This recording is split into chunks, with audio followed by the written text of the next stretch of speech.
السلام عليكم ورحمة الله وبركاته. أحبائي وأحبتي في الله.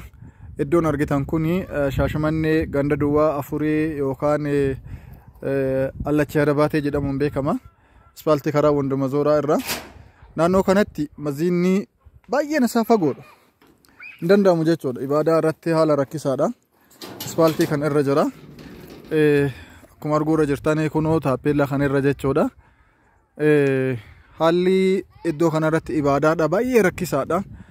Manni pheenxeedha ijoolleef dubartii jala deema maallaqa kennaa fi akkuma manni amantaa islaamaa irraa fagaatuuf qalbii namaa duniyaadhaan bituu irra jiran jechuudha.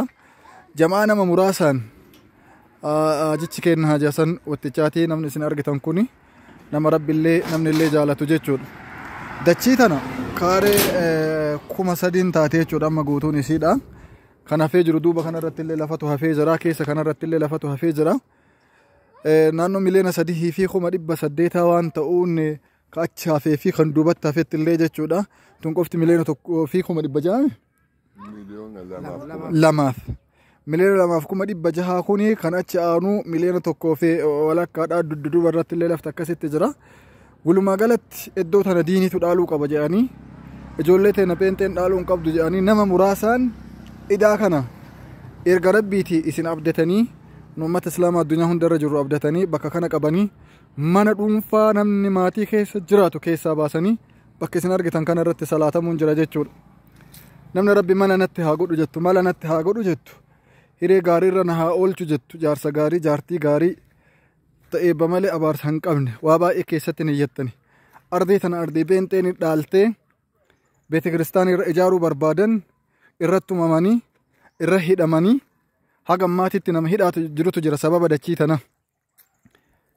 Hidhaa nama jirutu jira dachiin tun hin tuqamtu jedhaniini jiraan keenya irra dhumatee du'aan keenya lafeen isin waraantu jedhanii falmatanii haga ammaatitti murtee argatanii jiran jechuudha. Walumaa galatti saffisaan yeroo gabaabaa keessatti akka idaan namaa kun kafalamu irratti murtaa'ee jira. Alamticha kanatu idaa kana baadhatanii jiranii afaan isaanii irraallee yaada isaanii dhageettanii namni rabbiin na haa dhaabu jette na haa ijaaru jette.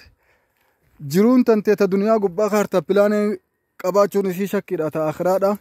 Ta namni qaaqa sikkaasu hin jirre akka rabbi si ijaaru daa isinii godhanii yaada isaanii dhageeffanna. Bismillahirrahmanirrahim. Alhamdulillahi rabbil alamin. As-salatu was-salamu ala rasulillah sallallahu alayhi wa sallam. Assalamu alaikum wa rahmatullahi wa barakatuh. Wa alaikum salam wa rahmatullahi wa barakatuh. Obbolaawwan teenya fadhiyaabar illee salaamni rabbii kun irratti haa bu'u.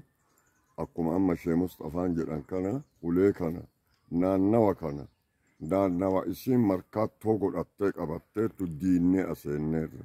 Alhamdulillah. Diinnee aseenne isnii rabbiitiin diinnee aseenne eenyuun hedoo islaama dhiyaabar hedoo faseenne. Namni ammoo akka aggaxaamii kabade keessa illee waan tole jira ka tole keessa waan bade jira abbaan lafa kan irraa binne kunini amantaa biraati akki jedhee ijaarsa kana nuu faqqadee lafa kana nuu kenne ganzabaanii miti. Lafti kunini beeta kiristaan illee ka waaqaati masginnis ka waaqaati ijaaradha naa kaffalaa na jalaan tursiisinaa islaamni kijibu na jalaan kijibinaa malee ho'a ijaaradha nuun jedhee amma kunoo sarbisii kana irratti ijaarree karaa iftaajuudhaaf qophiitti jirra. Waan rabbi isin gargaareen obboleeyyan tiyya du'aayii halkanii guyyatti isinii goona hixaa kana fudhadhaa boota katamaa Firdoosiititti rabbi akka magaalaa Firdoosiitti isin marra'u idaa tanan irraa kaffalaa jenne irraa gabaabsee agarra. Kaareen tokko meeqa ta'a amma akka tilmaama shallaggeetitti? Kaareen tokko birrii 1,000 kaareen tokko akkasiin bitamee saniinuun argamu isaanii widdii godhanii wanna jedhanii cinaa lolaatiin arganne milkoomne milkiintu irrallee haa buutu. Eebaluu tokkocha uduun ta'in musliima dhiyaabarii irra haa bu'u kan jennuun waraqanni kunini waraqata majaliimni magaalaa Shaashamannee nuuf kenne waraqanni sun kunoo kana waraqata kanas koppii godhattanii laallatuu dandeettan akki jedhu islaamni muluun gargaaraa jedha. Asirraa dubbatamaa jira. Asirraa dubbatamaa jiru. Akkuma argitanii hawaasa keenya ውዴት ከበራችሁ ወንድሞቼና እህቶቼ እቺ ቦታ እንደምታዩት ሻሸመኔ 04 ወንድመ ዞራ ላይ ነው የምትገኘው አስፋልት ላይ ናት። እቺ ቦታ ለቤተ ክርስቲያን ተሰጥታ ነበረች ሽማግሌዎች እዚህ ያለው ነዋሪ ሙስሊሞች በዱላና በስንት መከራ እቺን ቦታ መልሶ አግኝቶታል አሁን የመሬቱ መግጃ ኢዳ ያለበት ወደ 3 ሚሊዮን 800